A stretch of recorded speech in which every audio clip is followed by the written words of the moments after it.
trabaho na kahit na hindi na 21, ngayon pa rin din. So, yun yung current factor. Aside from that, actually,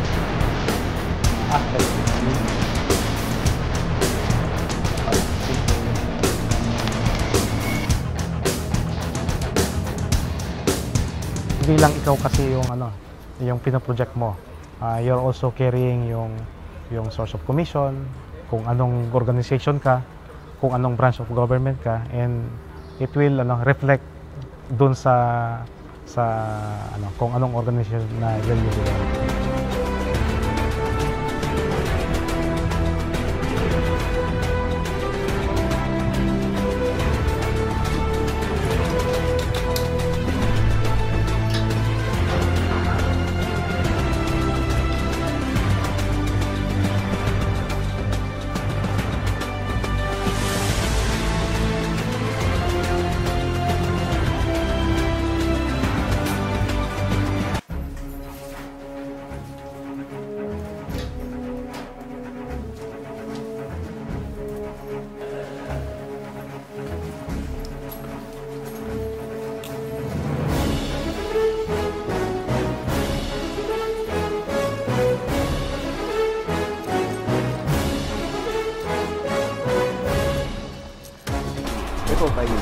tahimik. It goes with his personality. Maybe because Penguin lives in a cold place, you can attribute it on how quiet, on how soft-spoken he is.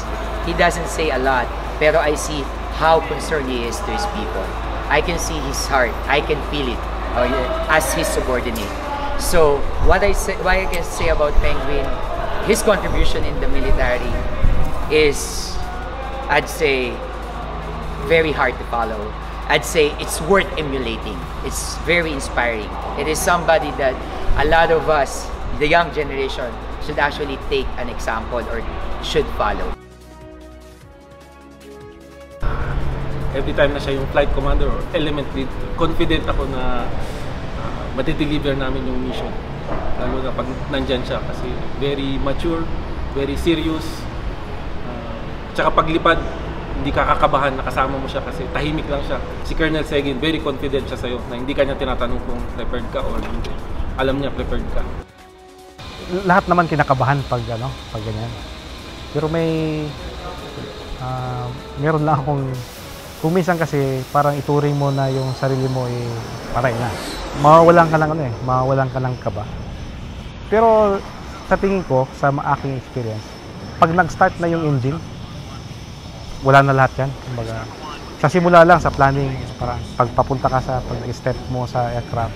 Yung challenge sa akin, kasi ako yung most of the time leader, ay hindi ko dapat siya ipakita din sa subordinates ko. Kasi sila rin, ganun din sigurado yung napipil nila. Pero kasi kami lang din yung nag-i-encourage sa sarili namin.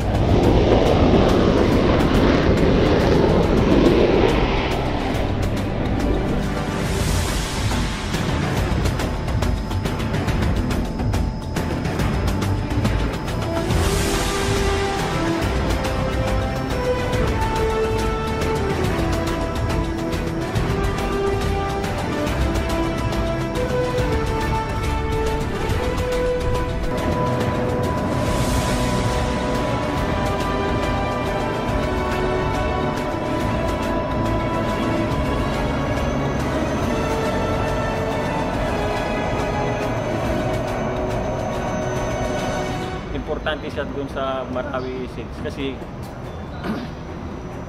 dinedicate niya yung sarili niya para doon kasi wala siyang uwian. Naka-uwi lang siya nung medyo napayang lang siguro ng mga 3 days umuwi kasi nagka-aberya sa tatay niya. Tapos bumalik agad. So ang lipad niya tuloy-tuloy din. Puyat din siya. 3 times sa isang araw lilipad. So wala, risky na, very risky na. Pero yung skill niya, saka yung niya, Hindi nawala. Yun, we make sure na lahat ng missions namin is kung ano yung specific na target, yun lang yun ang i-deliver. So, in any case na mayroong doubt, kahit na sa utak mo lang o parang hindi, inaabot namin yun. Kasi it's better to save na yung isa kaysa madamay yung one innocent. Mamiss mo na yung target mo, basta wala lang madamay na hindi kasama dapat doon. So, parang, or mamiss mo, or you forego with the target. Just to make sure na, just to make you at ease or na tama yung gagawin mo. Kasi it will haunt me for the rest of my life pag isang miss lang na hindi dapat yun.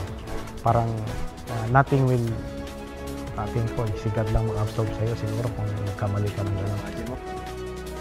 Ang gusto ko lang is masustain yung ginagawa namin na efforts towards. Kasi ang primary mission naman talaga namin is on the external security side. Just happens na natap din kami for the internal security operations. But sa akin, primarily yung gusto ko talaga is magkaroon tayo ng, maibalik yung capability ng 1970s na nandun tayo sa tuktok ng pag sinabi mo sa ASEAN region, yung Philippines yung pinakamalakas na Air Force. Ngayon, we are playing nagka-catch up tayo. So, hopefully, sana before ako mag-retire, medyo makapantay man lang tayo doon sa other neighbors natin. Yun yung gusto kong mangyari sana. And I will work kung ano man yung kaya kong magawa